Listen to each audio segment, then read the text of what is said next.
The Comic-Con and the official trailer for The Rings of Power Season 2 have come out, and in this episode we're going to be reviewing and breaking down those trailers and talking about the similarities and differences between the lore and what Amazon's put in their shows. So we'll kind of have a projection of what's going to happen in Season 2, along with talking about some different characters and creatures that are coming up that haven't been in cinema before, such as Tom Bombadil and the Entwives. Hopefully that's going to be Treebeard's wife, actually, from the lore. And then getting into some other things, some speculations, or just ideas behind Celebrimbor and Sauron and Galadriel and the rings and how they affect people in different ways. So with that, let's dive right in. Welcome, my lords, to the White City, where you will learn more about Middle-earth and discover differences and similarities between the Rings of Power show and Tolkien's books, and whether Amazon's show, episode by episode, is worth watching. I'm Philip Dutt, your host, and I'll be joined by Matt Vandervoort and Mark Schaefer. I hope you enjoy. Hey everyone, thanks for tuning in to the White City Podcast. Today I have with me my co-host, Mark Schaefer, and we're going to be discussing the two trailers that have come out recently for the Rings of Power Season 2, both the Comic-Con trailer and the official trailer. So some things we want to touch on, or just if these trailers have got us excited for the show, kind of how accurate are the details to things that are talked about in the books, and character portrayals and things like that. So I know, like, one thing for me going into this, I thought the Comic-Con trailer was pretty cool. It showed Tom Bombadil, which is neat because he hasn't come on screen ever before. So I think that's a pretty neat thing. And another thing I thought was cool where they brought up some Ents, and also I think they brought up a troll. So anyways, those are a few things that kind of caught my attention and got me a little more excited than I was, at least with the teaser trailer going to things. But how about you, Mark? Yeah, I'm definitely, I think, more excited than after the teaser trailer. I think the more trailers come out, like, sort of the more hype there is. Yeah, as a quick, like, breakdown, maybe. So what I saw in the trailer was that for the Gind, the Wizard, and the Hobbit storyline, they're traveling, they meet Tom Bombadil at some point. And it seems like there's also maybe some Easterlings involved, as well as some other group of, like, the wizard ladies that were in the last season. It seems like Isildur is trying to escape Mordor, and he runs into Shelob maybe, and he's fighting some spiders in the trailer. There's also it seems like most of the story will revolve around the fall of Eregion. And then in Khazad-dûm, we're going to have, like, the ring being corrupting the older Durin, and the younger Durin having to play off that. And then maybe there's, like, some people being arrested in Numenor. So those are, like, sort of the big storylines for this season from what I saw in the trailer. And definitely what has me most excited, I think, is going to be the Khazad-dûm storylines, because that was sort of my favorite from the first season, was the Durin's relationship with Elrond and with his father. I think that will all be a big part of this next season coming up. So that's what has me most excited. What has you most excited, Phil? It's a good question. I think Tom Bombadil is gonna have me most excited, probably, out of all of them. That, and maybe, like, seeing the elves that, I guess that's Eregion, would be cool too. But we've already seen that to a certain extent, though, I think, in the first season. But I forgot to mention as well, there's going to be some, like, Sauron corrupting Celebrimbor and, like, building the other rings, which I think also is going to be pretty exciting too. And yeah, I think it's interesting because this maybe will be what we'll talk about this podcast, but it's Tom Bombadil. You could say a lot and write a lot about Tom Bombadil. Personally, I think there's, like, a reason that he wasn't in the old the original Lord of the Rings movies. It's because it's a very difficult character to portray. A lot of people say, he just seems like he's straight from another movie or book series, or he's just a very strange character. And it's sort of what gives Middle-earth its flavor, that, like, anything can happen and it's, like, a wide world. But it's also, like, in a strict plot budget sort of thing. I don't know if they're really going to do the character justice, especially with how I've seen the character, how they've seen them do other characters in the show. I don't know if I'm really, like, I'm almost more scared than I am excited to see how Tom Bombadil is portrayed, I Yeah, guess. But what are yeah, your thoughts, Phil? yeah. That's a good point. I don't think he is gonna be easy because he is such a unique character. Yeah, yeah. As you're saying, yeah, anything can happen in Middle Earth, but at the same time, he seems to be almost like have the ability to just be out of the world and just coming into it for like a short time. He doesn't have much of an effect on anything, right? Like you see him in the Yeah. Fellowship of the Ring and with the hobbits, and that's just about it. But He also like sings constantly in the Fellowship of the Ring and is like unaffected by anything and like always very lighthearted and says almost nothing serious. And from the couple shots we see in the trailer, we see him like be very serious and give like very important advice to Gandalf or the wizard character. So I'm like, that's like not really how the character goes. Yeah, at least in the book. Like I said, we have to see it like for the whole thing to make our final judgments. But like I said, I'm more nervous going into it than I am excited. right, yeah, I got that. Yeah, because with Tom Bombadil, he's more of the guy who's like gonna be like singing songs and dancing around and not really caring about the rest of the world hardly, right?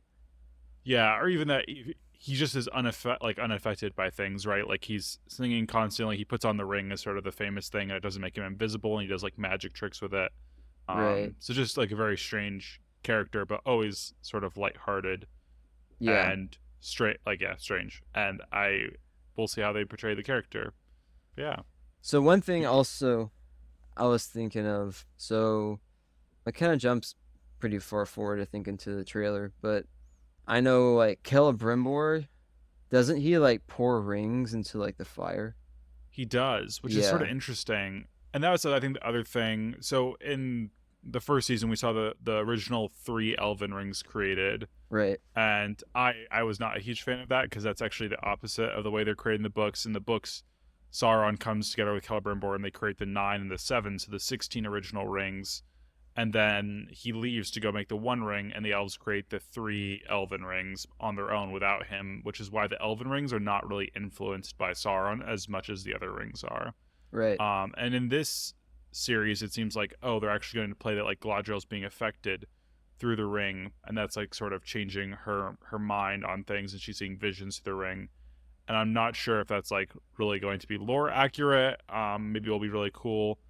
But yeah, I think it was interesting that Celebrimbor seems to be like Sauron has him under a spell where Celebrimbor thinks everything is fine in the city, and actually Sauron is taken over and there's orcs running around. I think is actually what's going on, and he has like mind tricked Celebrimbor into like thinking that the city is fine and to help him like keep making rings, which seems like very Sauron esque that he sort of has created this pall over everything to make everything look good and beautiful whenever underneath it's all rotten to the core. Yeah.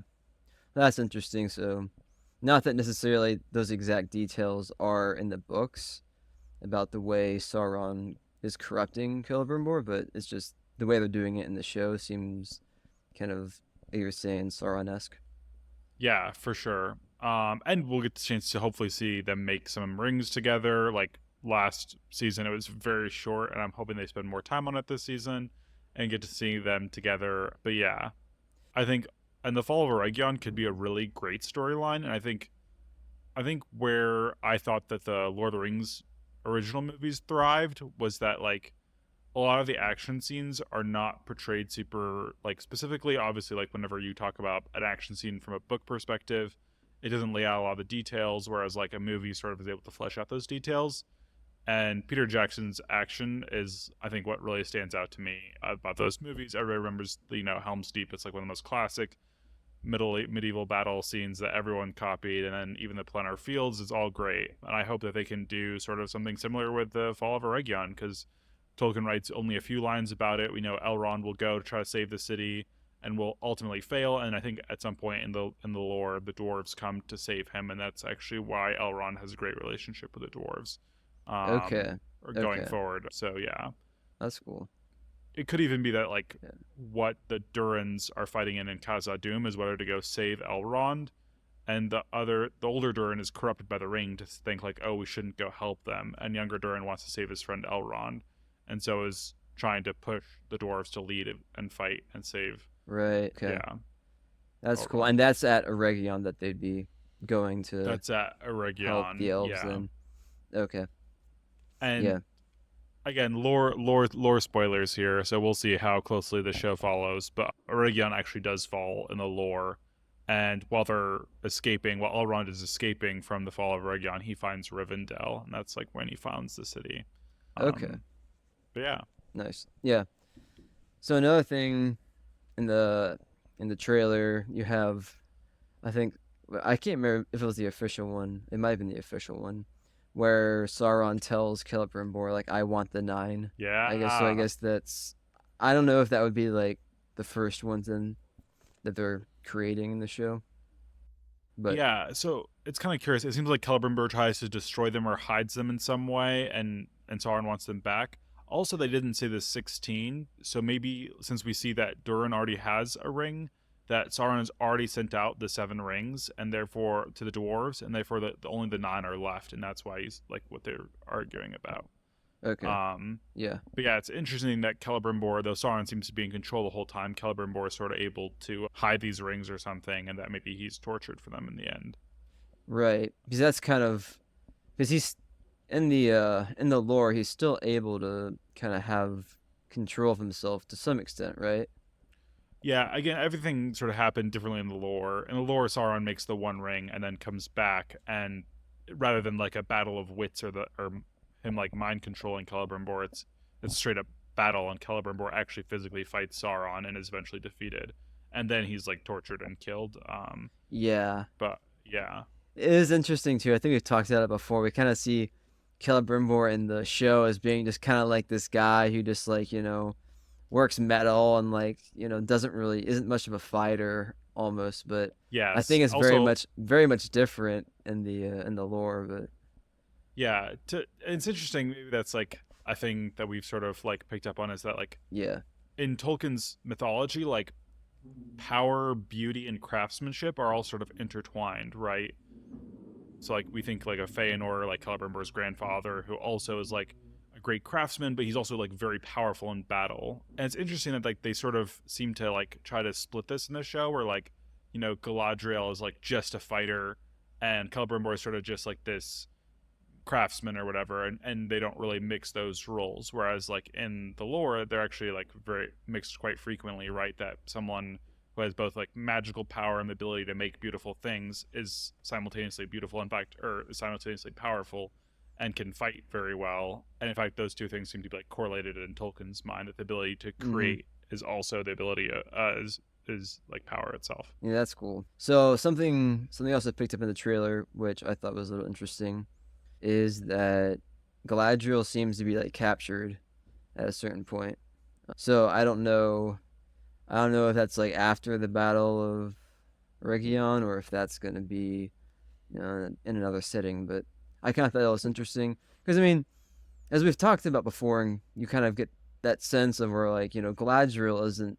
I mean, and in the lore more isn't weak in the sense maybe of like magic, and even here in the show, I feel like she wouldn't be weak in the sense of like just battle skills and fighting, and yet she's like captured.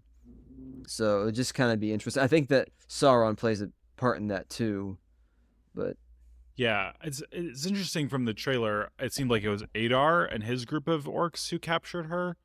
That was just sort of my understanding. The trailer was like this okay, one scene where they're like sitting across the dining room table, like a dining room table from each other, Adar and Galadriel.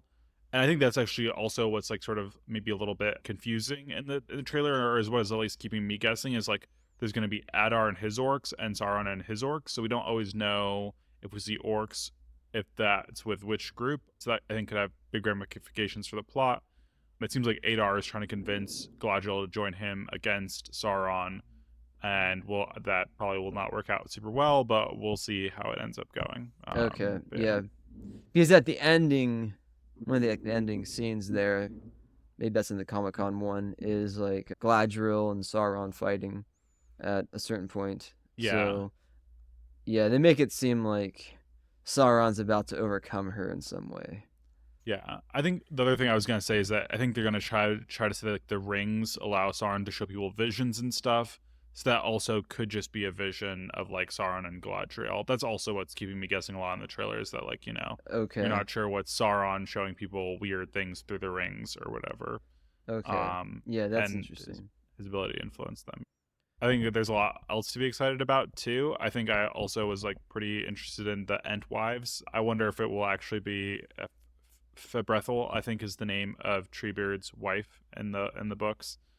But yeah, I'm curious to see if that will be her, because like she's sort of the only Entwife we actually know anything about. But yeah, it's actually, I think, lore accurate that during this period of time, the Entwives were still in Middle Earth, and that whatever happens to them after Sauron burns down the forest of Fangorn, we don't know, but they like go missing after that. So it'll be super interesting. Okay. So okay, that's another part of lore entirely. It's like No, about the yeah. So Entwives, but I thought they like for like a long time before Saruman had disappeared. But no, so they're what happens is that whenever the last lines of Elves and Men goes to fight Sauron, Sauron burns a large part of the Fangorn forest. I think it's Fangorn forest, but it might be a different okay, forest where the Entwives were.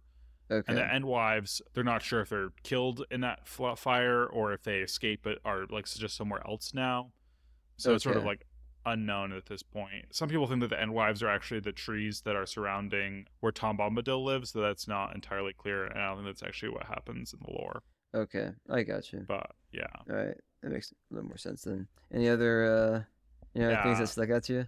Well, I was gonna say like the Hobbit. I forget her name honestly already, but the Hobbit that goes traveling with the stranger, and she meets Nori, Nori, Nori, right? yeah, Nori, yeah. Nori.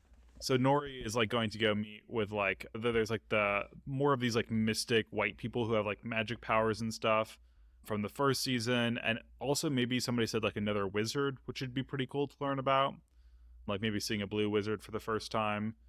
I think Okay, that could be really interesting. Again, I'd say that like it was super interesting to me that they like portrayed these like random people in the show as having these magic powers, when like magic is something that's like throughout all of Middle Earth, especially like among the elves and the dwarves, it's like more common. And it was like, oh, Galadriel has like no magic in the show, right? And the elves sort of just use magic whenever they're gonna create magic rings that Sauron helped them make. But like so far, there's not any other magic they've really shown in the show. hmm, But just sort of goes back to my previous gripe about like they should have made more magic in Middle Earth. Um, yeah. right. No, that's interesting. Yeah. What do you think is going to go down in Numenor this season? Oh, Numenor. Yeah. That's another part of the trailer that's kind of interesting. And I think I was watching a review too that was kind of pointing this out a little more because I wouldn't have like picked it up myself. But there's like this pool, almost like I don't know what you call it, like a big pool of like water in a sense, like next to the ocean. It's kind of like somehow like separated from it. But there's like this, I thought they called it the worm. So it's like this, I think we saw it in the teaser trailer. It was like this kind of big, like gnarly shark looking thing. Yeah, Miriel goes underneath the water and like Right. sees this giant shark thing. Yeah. Yeah, monster. Yeah, I think that's it. I'm interesting to see like why that happened. Maybe because they were convicting her of being like treasonous or something. I don't know. Yeah. But I think it's interesting too, because like we're not sure how fast the timeline is going to be, because we know that there's going to be like the Kingsmen factions and the faithful factions of the Numenoreans, and we're not sure like if that's going to be already this season, if they're going to portray like this big divide between Ar-Pharazôn and Elendil already, or if they're going to like wait and flesh that over a couple more seasons. I think that is also like, oh, how will Miriel play into that? I think it's also like, will Miriel already be part of the Kingsman factions? Is she already being ousted by Ar-Pharazôn? Yeah, I'm right. sort of also curious to see if like Ar-Pharazôn is going to use like Miriel's blindness against her and be like, hey, she's not fit to be queen, she's not fit to lead because she's blind. Seems like that might be something that would True. be Yeah. very cinematic and sort of portray the plight of people who are blind Because through the story of Miriel. yeah, she would definitely seem to be on the side of the faithful, right? She is in the books, Right. and from what we've seen in the trailer so far, Yeah. or what we've seen from her in the first season, I would assume that would be the case as well in the show. Mm-hmm. Another snippet that I saw, which maybe it didn't come from a trailer, but there apparently there's gonna be like a worm, so like in the ground. I don't, I'm not even entirely sure how accurate it is to lore, but basically like they go in the ground and then like pop out of it in different places, I guess. And that's what I saw in I can't remember if it was in one of the trailers or not, Yes, but I think in the in the Nori and the stranger looking like their desert place or something, they find like the worm. I think the only time I can think of is in the Hobbit movies. There were like those three worms that helped the orc army, goblin army moved like through the cover of daytime. That's not lore accurate at all. Like in the lore, they're just like moving, and the armies are so busy fighting each other they don't see the orc army coming. But yeah, right. I Okay. I did I do remember seeing that, so maybe that will be a part of that storyline. Yeah, That'd be interesting. See a lot of different living creatures from the lore.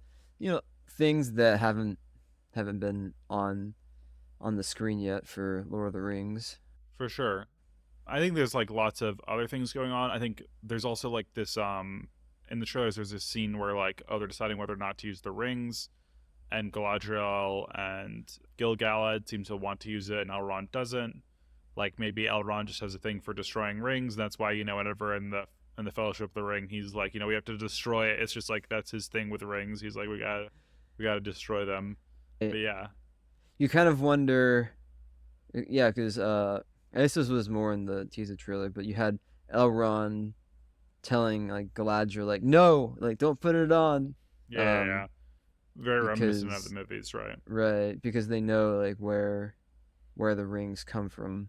That they know, oh, it came Yeah. from Sauron. And this maybe is like sort of tying in with like another slight criticism of the first season I had, and I think it's going to play on the second season as well. But that like they're just trying to sort of recreate moments or shots or concepts from the first Peter Jackson trilogy without like actually caring about the lore very much.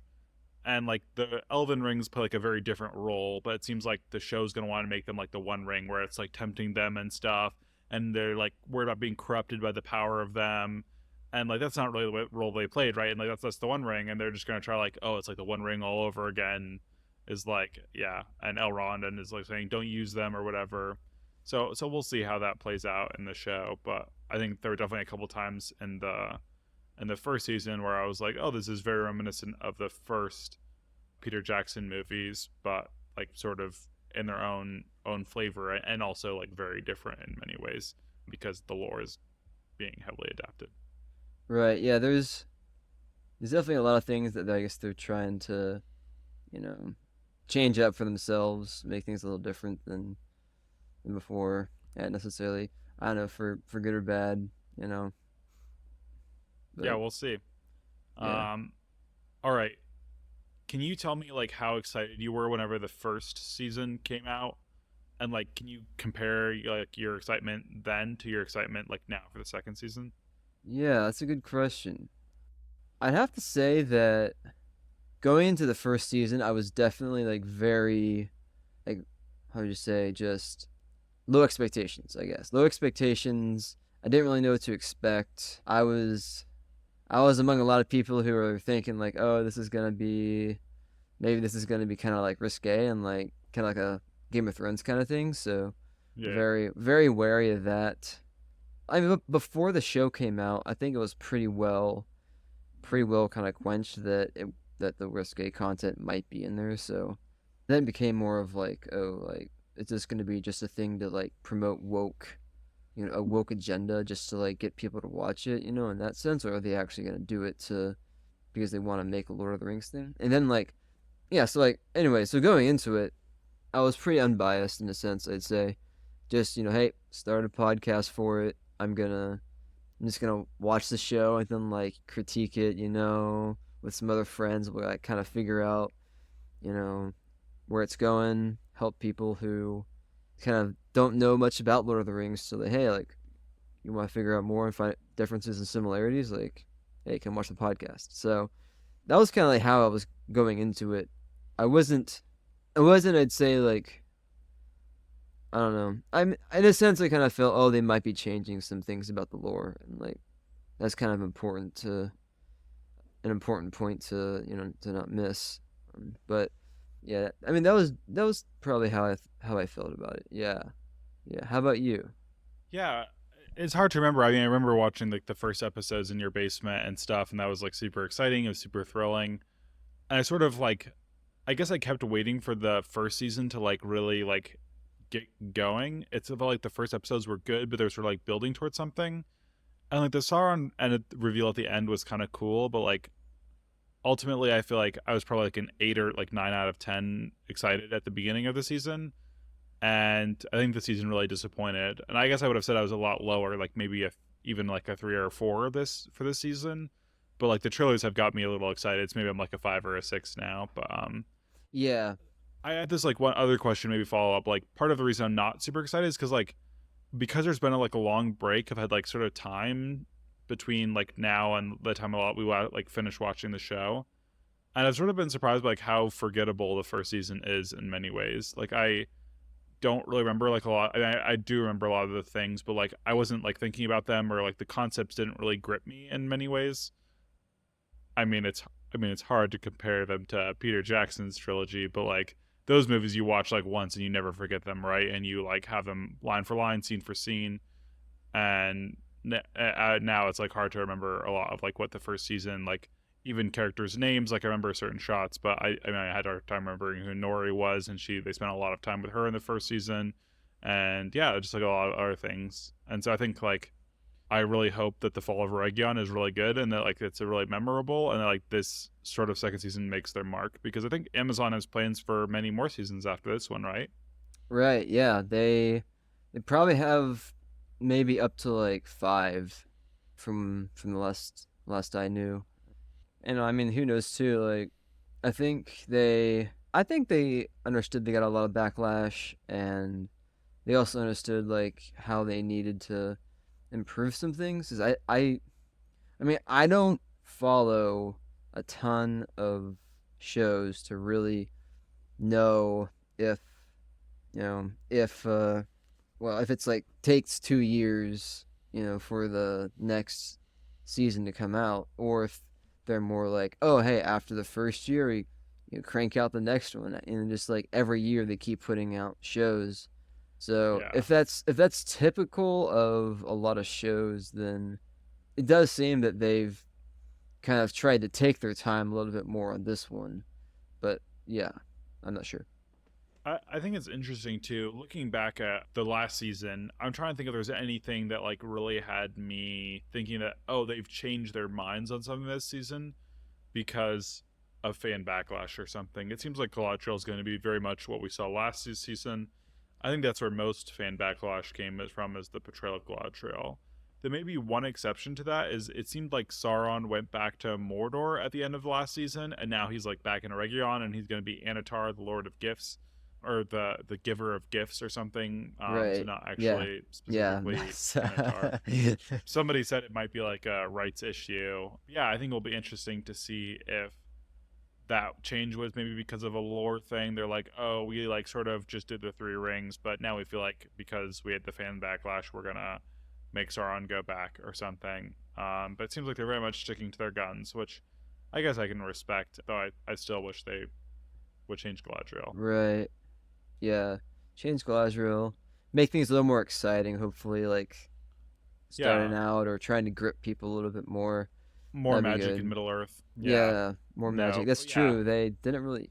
Yeah, that's hardly that's in just there my at pet all. peeve. Yeah, but yeah, Yeah, that's just my pet peeve. But I think the Fall of Eregion, like, I guess the battle scene in like the charge of the like Numenorians on the horseback in the last season, like it just was seemed very short and was like very anticlimactic for me.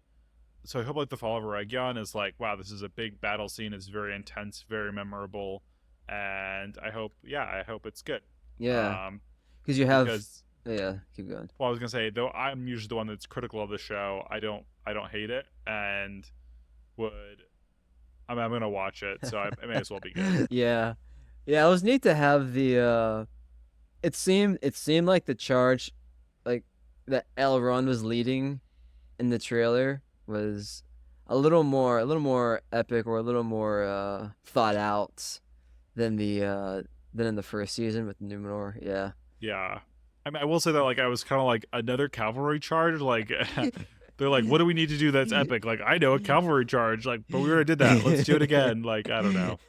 Granted, I guess that like is sort of a thing in uh, Tolkien's is like, oh, we have how does Helm's Deep end cavalry charge? What happens at Planetary Fields? Cavalry charge. But what happens at hey, Eregion? Gallery charge. Yeah. yeah, but what happens on cavalry charge? What Uh, happens in the Southlands? Cavalry charge. But yeah. Okay, Phil, here's the real question. What would it take for you for this season to be so bad that you would never watch the season 3? oh, for it to be so bad that I wouldn't watch season three. Yes. Are you like, That's oh, if it was just like boring, or what if is it like, oh no, they have to like have some sort of sex scene, they have to, or like what if they're like super woke, they're like, talking about like, oh hmm. yes, all orcs should be able to use the same bathrooms as elves or something like that. Yeah. Yes. Yeah. Oh man. So I think for me, a big thing would be pretty like open, like risque, nudity, sex, like something like that would definitely like I just don't care like how good everything else was. Like I feel like on many accounts that would just completely kill it, you know? Um Yeah. and people would argue, well, it's you know, I mean, everybody was like having kids in Lord of the Rings, and like of course they were having sex and this stuff, and it's like, well, like that's beside the point. I think it's like, in my opinion, it's more of the point of like, okay, is this how like Tolkien would really want to put content into the stories and write it? And not Yeah. that like the way like changing characters or you know or places or anything like that would also affect like the lore and how he would have really wanted it as well. I mean, I can see that. I just feel like it's with nudity, it would just be a bigger thing, like in a sense, like worldview wise, and even like woke stuff as well. But I wouldn't I wouldn't feel as much about the woke because, I mean, no, the woke stuff would be so out of place too, and Yeah. I feel Amazon knows that as well to a certain extent, where they're not gonna be putting that stuff out there. And I mean, there are also it's kind of crazy actually. At the Comic Con, I just saw like a few clips that a guy was talking about and showing from there, and it was like a lot of it was actors basically just talking about the show to make sure that like there are certain fans that would like it. Some of the fans being like gay or like transgender, and then being like, "Hey, are we gonna be like recognized by like having some character that's gonna be like a trainee?" And they're like, "Well, we don't know. Maybe like there might be a character in there already." They didn't affirm or deny, which is interesting. But just going back to it though, still, I don't think that they would really pull that. Because I don't know, that really wouldn't stick with the story in my opinion. So yeah. So I mean, if it stayed the way it is, I would I would continue watching it. If it if it stayed the way it is, I don't know. I mean, I'm still having this podcast, and I enjoy doing this podcast. So even it does like get if it do things like maybe woke, but definitely like obscene, like nudity and all that. Like I would definitely not not not comment on the Rings of Power show anymore at that point. Yeah. I mean, I have it on good authority that Lord of the Rings is a hotbed of conservatism and that you may be an extreme radical if you like Lord of the Rings. So I think that if they have two brain cells to put together, they won't make it like any show, like the show too woke. Otherwise, their most hardcore fans will leave them, right? Is sort of the idea. But yeah, I think it's sort of interesting to think about like what would it take for a show to be so bad for me to like stop watching it. And to be honest, I think if this show let me down more than the first season did, I might stop watching it. I think I'd probably finish the season, but I don't know if I'd go back and watch a season 3. I think the first season, like what really saved it for me was like Sauron's reveal. I was like, wow, that was really cool. It was executed very well. They sort of like kept people guessing, and that sort of had me interested in the show. Right. But yeah, I'm sort of curious if they'll have another hook like that. That's sort of like a season-long mystery this time.